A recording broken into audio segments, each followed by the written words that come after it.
This video is about the maths in quantum mechanics. When you first do quantum mechanics, you've got to deal with a whole load of weird physics and a whole load of weird maths. And what I'm hoping to show is that the maths that gets used in quantum mechanics really isn't that weird at all. In fact, it's quite straightforward. I'm going to do this not by talking about physics, but by talking about ordinary, everyday, random variables. And I'm going to start off with a coin, which can be heads or tails. And we spin the coin and we wait to see which comes up. So we've got a 50-50 chance initially while the coin's spinning. Let's just do the probability distribution for that. So we've got heads, tails, and an equal chance of heads or tails coming up. Both probabilities are a half. And in this case it came up tails. So the probability distribution now, it's certainly tails. So the probability of tails becomes 1. And the probability of heads is 0. And of course it could have come up the other way round, in which case we would have had probability of 1 for heads,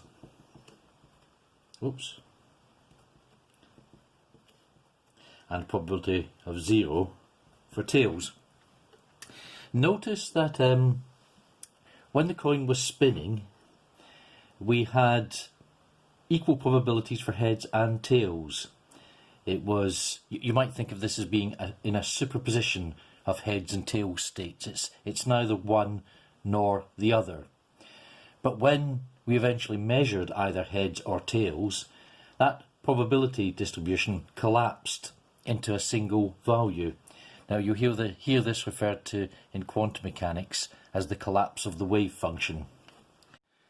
So what we do in quantum mechanics is we take these probability distributions and we express them as vectors in a vector space. So we draw our coordinate axis, and instead of having x and y, we have heads and tails. Now this probability distribution is entirely concentrated in the heads component. So we put its vector entirely along the heads axis. Let's give that a name, we'll call it heads. And it has, and all the vectors in quantum mechanics have length 1, so it's got all the probability in the heads direction and 0 probability in the tails direction. Similarly, when the coin is tails facing up, we have our heads and tails axis, but this time the vector lies entirely along the tails axis, and we'll call that T for tails, and it has 0 probability in the heads direction and a probability of 1 in the tails direction. And when the coin is spinning and we've got a 50-50 chance of both heads and tails, then the vector lies straight up the middle. Now again, the vector is of length 1.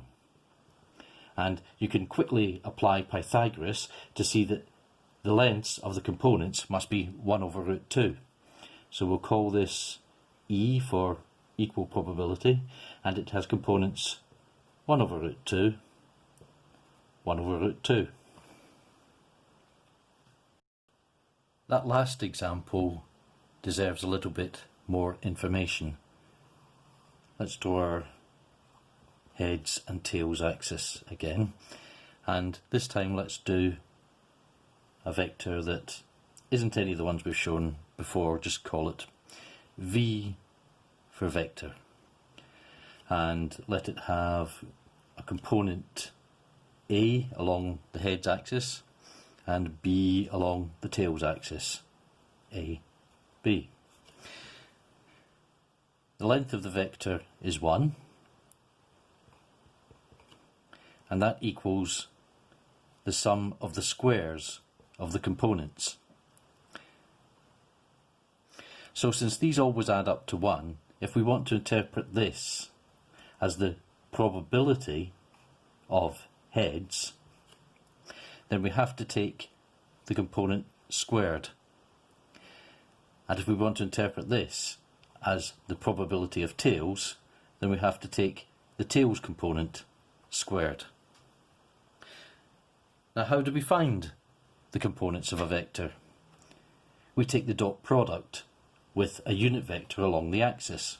And we already have unit vectors along the axis. We have the heads unit vector and we have the tails unit vector. So we can find the component of v, say in the heads direction, by taking h dot v. And this will equal 1, 0 into a, b. And that's 1 times a plus 0 times b equals a. But then to convert that into a probability, we have to square it. So the probability of heads equals h dot v squared. Similarly, the probability of tails will equal t dot v squared. And this brings us to our first axiom of quantum mechanics. The state of a system is represented by a vector v. The probability of measuring a value x is found by taking the dot product of a unit vector in the direction of x, call that x vector, and squaring the result, which is just what this equation here says. Now, in most quantum mechanics texts, something like this is presented as an axiom of quantum mechanics, as if it's either obvious or as if it's simply something that you have to accept without justification. If you represent a probability distribution by a vector in a vector space, which is normalized to length 1, then it's inevitable that the probability will be found by squaring its components.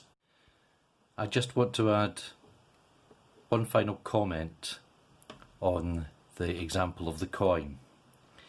The two possible alternatives for measuring the coin, heads and tails, are 180 degrees from one another. You have to rotate the coin through 180 degrees to get from one possible measurement to the other. But when we draw the diagram for a probability vector, the same probability vector going from heads to tails actually only goes through 90 degrees. If we keep rotating the coin, so heads to tails was 90 degrees, but 180 degrees for the coin, keep going again, and we've rotated the coin by 360 degrees to bring it right back to where it started. It's a continuous transformation, so we have to have a continuous transformation of the probability vector as well, and that will now go to the vector -1, 0. Now, this is a perfectly good representation of the heads state, because the probability of heads equals the component squared, -1 squared, equals 1, which is exactly what we expect. So if we keep going, we rotate the coin again by another 180 degrees, and this time the coin ends up, the probability vector ends up in the -1 tail state, and again this squared is 1, so it's a perfectly good representation of the tail state. Keep going, so now the coin has been rotated twice, 720 degrees, in order for it to get back to heads and for the probability vector to get back to the plus heads vector. When you get an example like this, where the probability vector goes around at half the rate that the actual object does, that's called a spinor. And you're going to encounter that whenever you deal with spin half particles. Spin half particles have their z component of angular momentum quantized. They only have two possibilities, plus a half h bar, minus a half h bar, but they're represented in probability vector terms by two axes which are at right angles to each other, exactly as we have with the coin.